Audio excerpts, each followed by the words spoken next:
Bapak Ibu yang dirahmati Allah, sesuai dengan tema tadi, yaitu mengenal Allah. Ya, kita tentu saja sudah mengenal Allah, karena dari kecil bahkan saat kita lahir diajarkan oleh orang tua kita. Mengenal Allah itu adalah fondasi daripada keberagamaan kita. Karena ada riwayat menyebutkan awaluddin ma'rifatullah, dasar atau awal dari seseorang itu beragama adalah mengenal Allah. Nah, bagaimana kita mengenal Allah? Sesuatu yang tak terjangkau oleh pikiran kita, tak terjangkau oleh indera kita. Maka yang pertama kita harus meyakini bahwasanya mengenal Allah itu melalui Allah sendiri memperkenalkan dirinya kepada manusia. Itu yang pertama. Allah yang memperkenalkan dirinya kepada kita. Melalui apa? Melalui Rasul, melalui utusannya. Melalui Rasul ini diberikan, dilengkapi dengan wahyu. Nah, dengan wahyu itulah kita mengenal Allah Subhanahu wa ta'ala. Mengenal dengan ada tiga yang kita bisa kenali Allah dengan Quran atau dengan wahyu. Yang pertama adalah sifatnya atau namanya. Biasanya dalam pembahasan tauhid itu kita bahas tentang zat, sifat, asma dan af'al. Namun dari Quran kita hanya bisa mengenal sifatnya. Lalu yang kedua mengenal namanya. Lalu yang ketiga mengenal perbuatannya. Jadi sifat, asma dan af'al. Itu yang dikenalkan oleh Al-Quran, yang dikenalkan oleh para rasul untuk kita pahami. Jadi sumber pertama untuk mengenal Allah itu adalah dengan wahyu, melalui rasul yang diutus olehnya.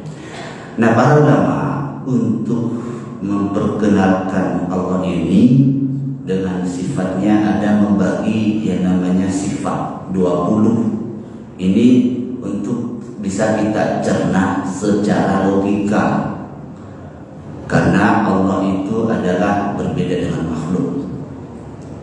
Yang pertama itu adalah sifat wujud. Allah itu ada, kita juga ada, tapi dulu tidak ada, nanti juga tidak ada lagi. Nah, sesuatu yang sebelumnya tidak ada, hakikatnya tidak ada. Kita ada karena diadakan oleh yang maha ada, itu adalah wujud. Kemudian Allah memiliki sifat qidam, terdahulu. Kapan adanya? Ya sejak dulu, nggak ada awalnya, karena dialah al-awwal. Kemudian baqa, ya itu sifat yang sering kita nyanyikan atau anak-anak kita nyanyikan. Qidam, baqa, dia yang terakhir, wal akhir, dia yang kekal. Jadi kalau kita fana, alam ini fana, malaikat fana, surga, neraka juga fana, Allah saja yang akan tetap kekal. Itu untuk pemahaman logika kita. Kemudian kita bakal apa lagi Pak? Mukhalafatun lil hawadis, berbeda dengan sesuatu yang baru. Apapun definisi kita tentang Allah beda. Allah Maha melihat beda, ya. Kemudian yang berikutnya wahdaniyah. Jadi bedanya Allah dengan kita, Allah Maha, kita terbatas. Laisa kamitslihi syai'un. Lam yalid wa lam yulad. Tidak beranak, tidak diperanakkan. Tidak ada awal, tidak ada akhir, kan gitu. Wahdaniyah, qiyamuhu bi nafsihi. Dia berdiri sendiri. Malaikat apa fungsinya? Itu adalah ruah, disuruh-suruh. Allah tidak butuh malaikat. Dia diciptakan untuk melayani manusia.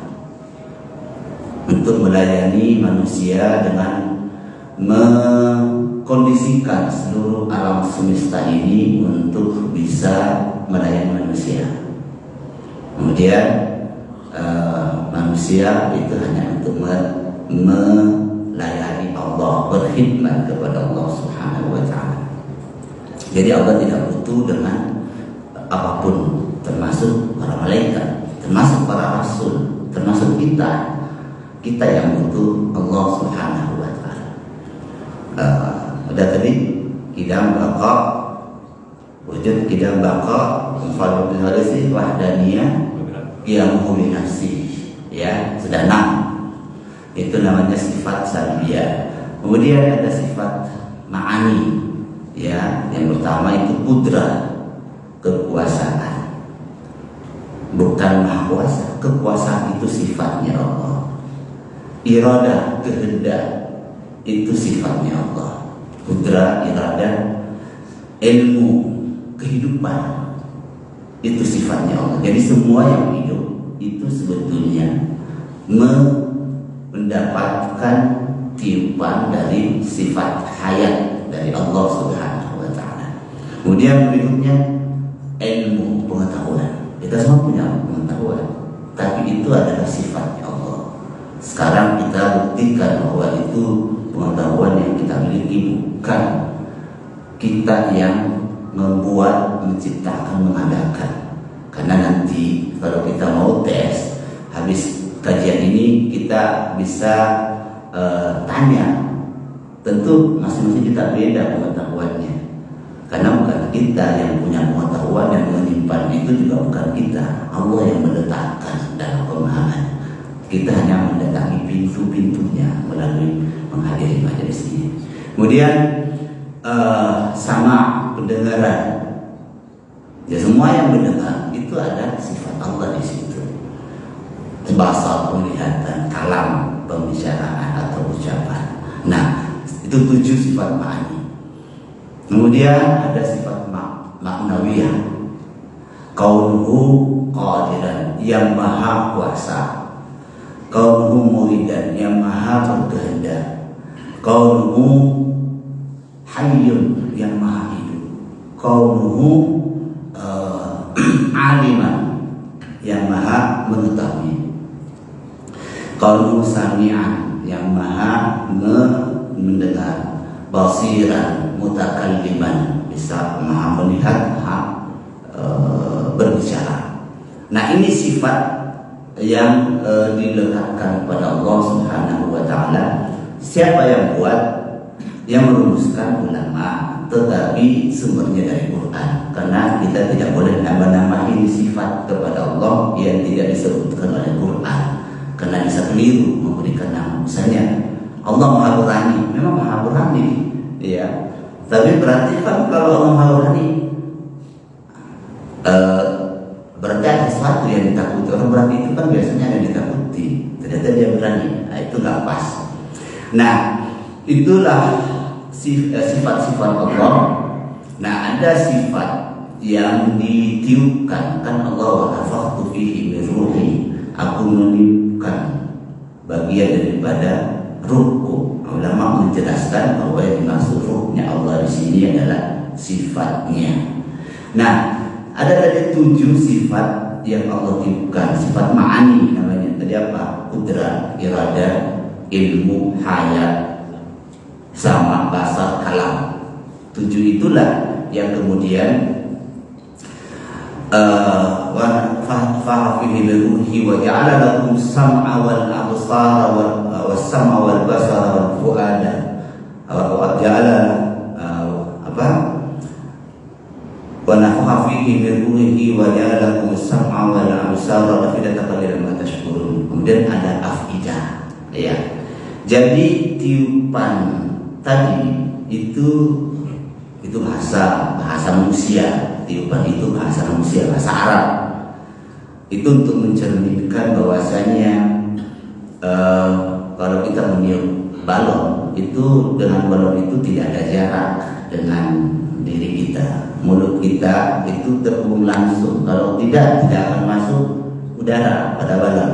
Nah itu gambarannya bahwa Allah meniupkan sifatnya itu pada kita, itu tidak putus sampai sekarang. Kita punya hidup hayat karena Allah tetap alirkan sifatnya itu pada kita. Allah berikan kita kekuatan daya sehingga kita punya daya. Allah alirkan sifat iradahnya sehingga kita punya kehendak.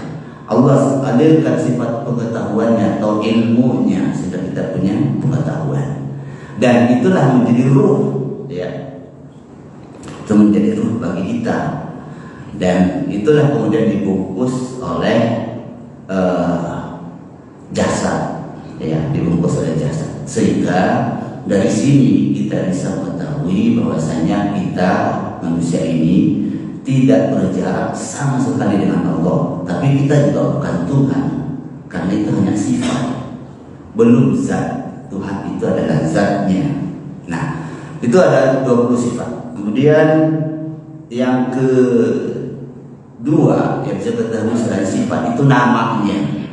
Ya, Al-Quran menyatakan nama-namanya. Walillahil asmaul husna wad'uhu biha wa dzarul ladzina yulhiduna fi asma'i.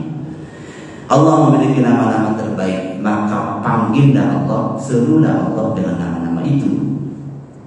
Dan tinggalkanlah orang-orang yang menyimpang daripada nama-nama Allah dalam menyeru Allah.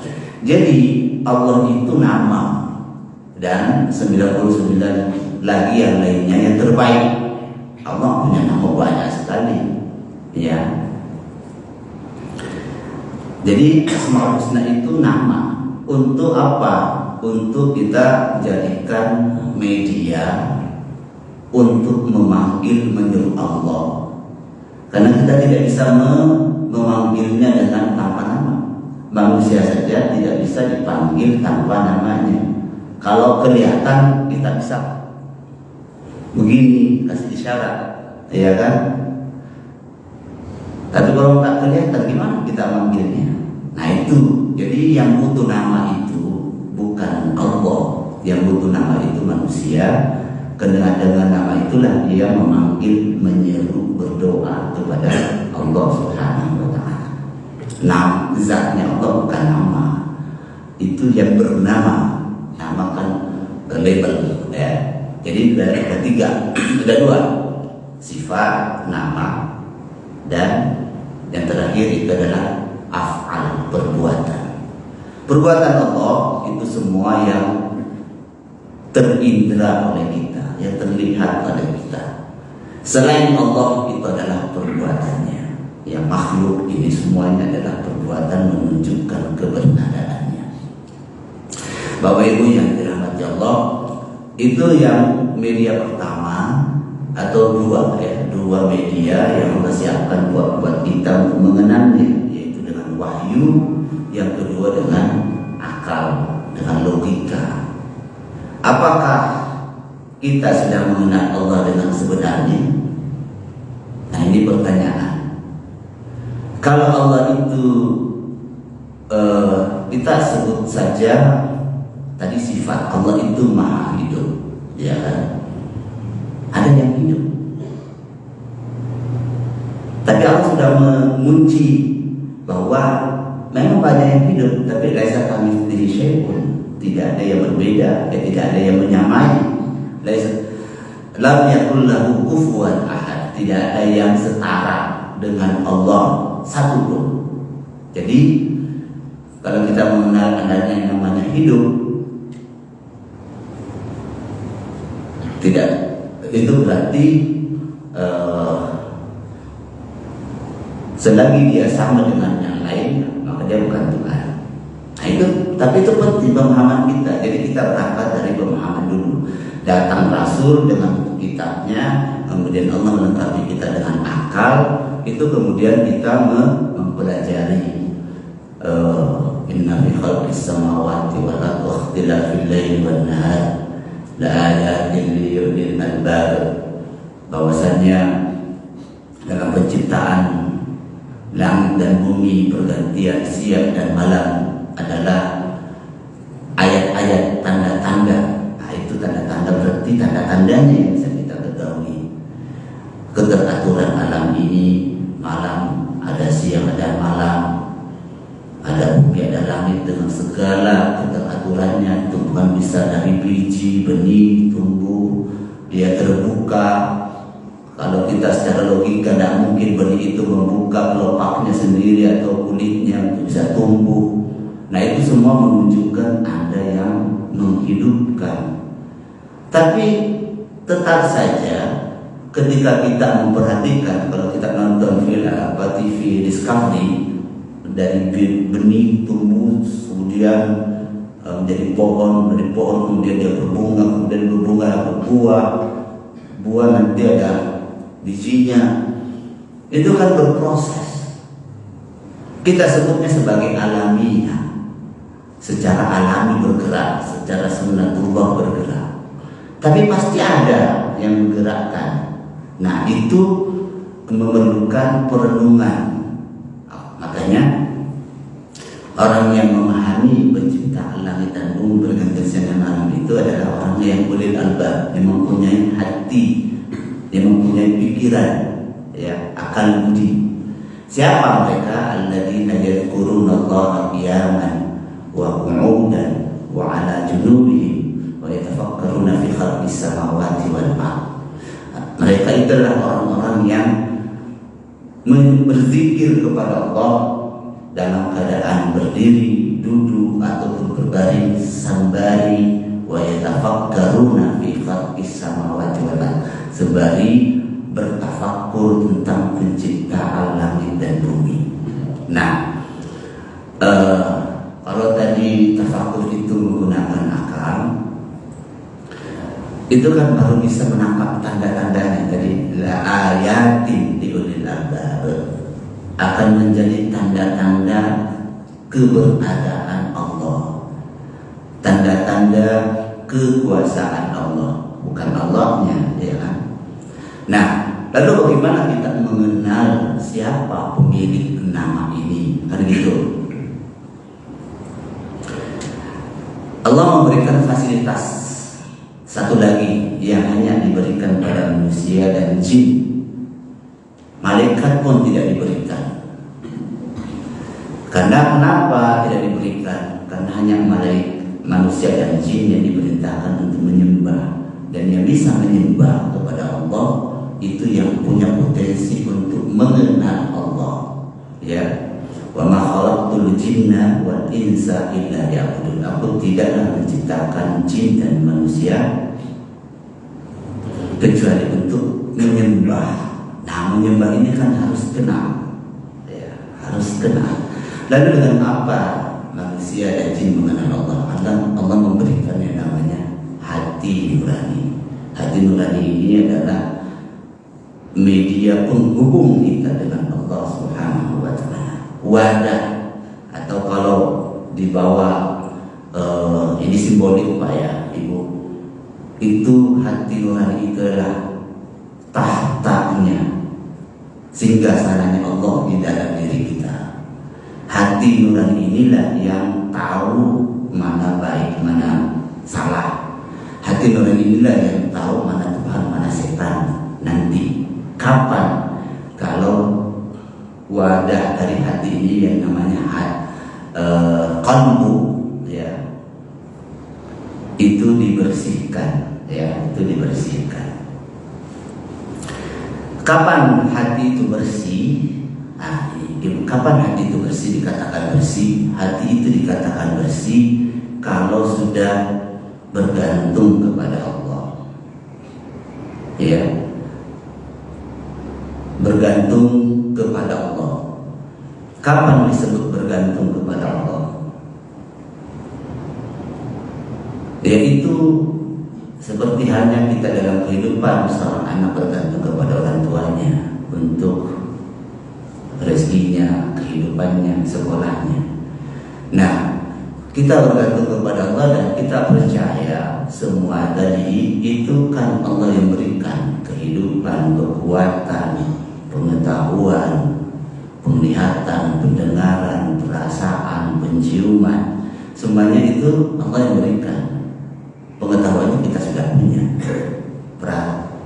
Pertanyaannya adalah, apakah kita sudah merasa butuh Allah untuk hidup, butuh Allah untuk melihat, butuh Allah untuk mendengar, butuh Allah untuk berdaya. Nah, inilah kalau ada rasa butuh itu, itulah kita termasuk orang yang mengenal Allah dengan hati nurani. Nah, ini yang berat. Dan itulah kenapa kita diajarkan ibadah. Ibadah itu untuk melatih kita bergantung kepada Allah Subhanahu wa ta'ala, untuk mengakui bahwa kita butuh Tuhan. Karena tanpa pertolongannya kita tidak akan bisa melakukan apapun di dunia ini. Nah, hati itulah yang perlu kita bersihkan. Gimana caranya? Ya, caranya sudah lengkap diajarkan oleh Nabi dengan kewajiban-kewajiban itu. Salat wajib, puasa wajib, zakat wajib. Kalau itu masih kurang, Nabi juga mengajarkan pendukungnya, penopang, yaitu dengan sunnah-sunnah, salat sunnah, puasa sunnah, infak, sedekah, dan seterusnya. Namun masalahnya kita posisikan semua ibadah-ibadah itu hanya ritual, hanya kewajiban, tidak kita manfaatkan untuk merasa terhubung dengan Allah Subhanahu wa ta'ala. Tidak usah jauh-jauh, saat kita sholat aja terhubung nggak kita dengan Allah Subhanahu wa ta'ala. Nah, terhubungnya kita dengan Allah tentu harus melalui proses, dari melalui pemahaman lalu sampai masuk kepada perasaan. Pemahaman itu penting karena rasa itu suka menjebak. Kita rasa-rasa ini mungkin, ternyata setan, kan gitu. Itulah perlunya ada petunjuk, ada pedoman, ada Quran, ada sunnah untuk membentengi kesalahpahaman kita dalam mengenal Allah Subhanahu wa ta'ala. Saya kira itu untuk mengantar teman Allah, kita mengenal apa? Melalui Quran, melalui akal, dan melalui rasa. Yang apa kita kenal di dunia ini dengan Quran Sunnah itu dua, ya, tiga, sifat, nama, dan perbuatan. Tapi menyentuhnya itu dengan rasa. Itu tidak ada di Quran, tidak ada di buku, tidak ada di kajian masing-masing kita. Nah, itu perlu menghidupkan rasa. Itulah yang perlu kita pelajari, perlu kita latih, karena dia perlu dilatih. Tidak bisa diajari, kasih tahu ini terus jadi, nggak bisa. Saya kira itu untuk mengantar. Silakan, mungkin bisa kita lanjutkan dengan diskusi. Saya bisa kalau ada diskusi supaya bisa lebih menambah pemahaman. Silakan Bapak Ibu.